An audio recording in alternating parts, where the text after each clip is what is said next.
BJP നേതാവ് N Haridas നമുക്കൊപ്പം ചേരുകയാണ്. ശ്രീ ഹരിദാസ്, കളക്ടറേറ്റ് ജീവനക്കാർ അടക്കം പി ദിവ്യക്കെതിരെ മൊഴി നൽകിയിട്ടുണ്ട്. അങ്ങനെ ഒരു കുറ്റപത്രമാണ് ഇപ്പോൾ 166 ദിവസത്തിന് ശേഷം സമർപ്പിക്കാൻ പോകുന്നത്. ഇതിൽ കളക്ടർ എന്താണ് പറഞ്ഞിട്ടുള്ളത് എന്നതിനെക്കുറിച്ച് നമുക്കൊരു വ്യക്തതയില്ല. കുറ്റപത്രത്തിന്റെ ഉള്ളടക്കം പുറത്തു വന്നാൽ മാത്രമേ അത് മനസ്സിലാവുകയുള്ളൂ. ഒറ്റ പ്രതിയേ ഉള്ളൂ പി ദിവ്യ. എന്താണ് പ്രതികരണം ശ്രീ ഹരിദാസ്?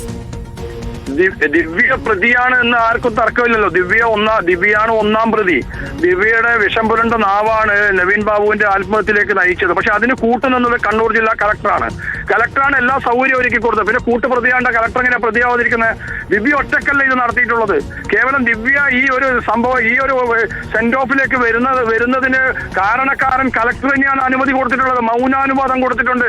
കളക്ടർ വരാൻ പാടില്ല, വന്നപ്പോൾ നിങ്ങൾ ഇവിടെ ഇരിക്കാൻ പാടില്ല എന്ന് കളക്ടർ പറഞ്ഞില്ലല്ലോ. ഇതൊരു ഒഫീഷ്യൽ മീറ്റിംഗ് ആണ്. അതുകൊണ്ട് ഇത് നമ്മുടെ ജീവനക്കാർ മാത്രമുള്ളതാണ്. അതുകൊണ്ട് പുറത്തുള്ള ഔട്ട്സൈഡേഴ്സ് വരേണ്ട ആവശ്യം നിങ്ങളെ ക്ഷണിച്ചിട്ടില്ല. അതുകൊണ്ട് നിങ്ങൾ ഇരിക്കരുത് എന്ന് പറയാനുള്ള ധൈര്യമില്ലാത്തത് അത് മൗനാനുവാദം കൊടുത്തതാണ്. അതുകൊണ്ട് ഞങ്ങൾ നേരത്തെ പറഞ്ഞു കളക്ടർ മാറ്റുന്നില്ല. കളക്ടർ ഇവർക്ക് വേണ്ടപ്പെട്ടവരാണ്. ഇത് തേച്ച് മാച്ച് കളയാൻ മാക്സിമം ശ്രമം നടത്തിയിട്ടുണ്ടായിരുന്നു. കാരണം ദിവ്യ ഒറ്റക്കല്ല ഇത് സംഭവം നടത്തിയിട്ടുള്ളത്. ദിവ്യക്കുള്ള പക എന്താണെന്ന് ചോദിച്ചാൽ ദിവ്യ വേണ്ടാത്ത കാര്യങ്ങൾക്ക് നിരവധി തവണ ഈ നവീൻ ബാബുവിനെ ഉപയോഗപ്പെടുത്താൻ ശ്രമിച്ചിട്ടുണ്ട്. അത് പിന്നീട് വ്യക്തമായതാണ്. പല കാര്യങ്ങൾക്കും അത് അവർക്ക് അനുമതി കൊടുക്കാൻ പറ്റാത്ത കാര്യങ്ങൾക്ക് പോലും അനുമതി കൊടുക്കണമെന്ന് ആവശ്യപ്പെട്ട് ദിവ്യ ഈ നവീൻ ബാബുവിനെ ADM ശ്രമിച്ചിട്ടുണ്ട്. പക്ഷെ അദ്ദേഹം കീഴടങ്ങിയില്ല, അതിൽ വഴങ്ങിയില്ല. അതാണ് ആ നവീൻ ബാബുവിനെതിരായിട്ട് അവസാന നിമിഷം അദ്ദേഹത്തിന്റെ മരണത്തിലേക്ക് നയിച്ചിട്ടുള്ള ദിവ്യയുടെ പരാമർശം. ആ പരാമർശത്തിന് ഉത്തരവാദി ഇവർ മാത്രമല്ല. പ്രശാന്ത് ഇവിടെ പോയി. പക്ഷേ ഇതിൽ കൈക്കൂലി കൊടുത്തു എന്ന് പറയപ്പെടുന്ന, കൈക്കൂലി നവീൻ ബാബു വാങ്ങി എന്ന് പറഞ്ഞ് മുഖ്യമന്ത്രിക്ക് പരാതി അയച്ചു എന്ന് പറയപ്പെടുന്ന, ഇതെല്ലാം പറയപ്പെടുന്നത് മാത്രമാണ് കേട്ടോ. ഇതിലേക്കൊന്നും അന്വേഷണം നടക്കാത്തത് കൊണ്ട് നമുക്ക് അങ്ങനെയല്ലേ പറയാൻ കഴിയുള്ളൂ.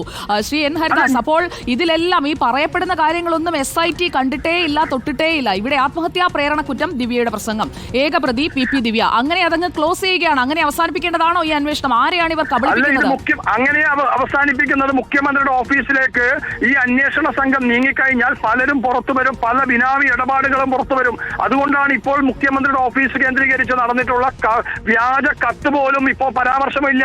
പ്രശാന്തിന്റെ പരാമർശമില്ല. ഇത് ആരുടെ പൈസ എന്നില്ല, ബിനാമി ഇടപാടില്ല, ദിവ്യക്കുള്ള റോളില്ല. ദിവ്യ എന്തിനാണ് ഏതോ ഒരു വ്യക്തിക്ക് വേണ്ടി ഇത്രയധികം ശൗര്യത്തോടു കൂടിയിട്ട് ഒരു മനുഷ്യന്റെ ആത്മഹത്യയിലേക്ക് നയിക്കുന്ന രീതിയിലുള്ള വിഷം പുരട്ട നാവ് കൊണ്ട് എന്തൊക്കെയാണ് വിളിച്ചു പറഞ്ഞിട്ടുള്ളത്?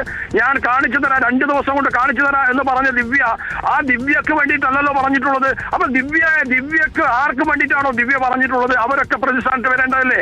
അവിടെ വന്നിട്ടില്ലല്ലോ. വിജിലൻസ് പറഞ്ഞു ഞങ്ങൾ കത്ത് കിട്ടിയെന്ന്. വിജിലൻസ് CI പറഞ്ഞു, ആ CI സ്ഥലം മാറ്റി. പക്ഷെ ഒരു നടപടിയില്ലല്ലോ. എന്താ വിജിലൻസ് കള്ളക്കളി കളിച്ച്? എന്താ മുഖ്യമന്ത്രിയുടെ ഓഫീസിൽ നിന്ന് കള്ളക്കളി എന്താണ്? ഇതില് കളക്ടറുടെ റോൾ എന്താണ്? ഇതൊക്കെ വരണ്ടേ? അപ്പൊ ഇത് കോടതി പോലും എന്തുകൊണ്ട് മനസ്സിലാക്കുന്നില്ല എന്നാണ് ഞങ്ങൾക്ക് വലിയ ദുഃഖകരമായ അവസ്ഥ. കോടതി CBI അന്വേഷണത്തിന് ഉത്തരവിടാത്തത് എന്തുകൊണ്ടാണെന്ന് ഞങ്ങൾക്ക് മനസ്സിലാകുന്നില്ല. ആരെ രക്ഷിക്കുന്നതിന് വേണ്ടിയിട്ടാണ് കോടതി? ഇപ്പോൾ പ്രതിപക്ഷം ഉയർത്തുന്ന ചോദ്യങ്ങൾക്ക് ഒരു മറുപടി പറയേണ്ടത് മുഖ്യമന്ത്രി അടക്കമുള്ള ഭരിക്കുന്ന ആളുകൾ തന്നെയാണ്.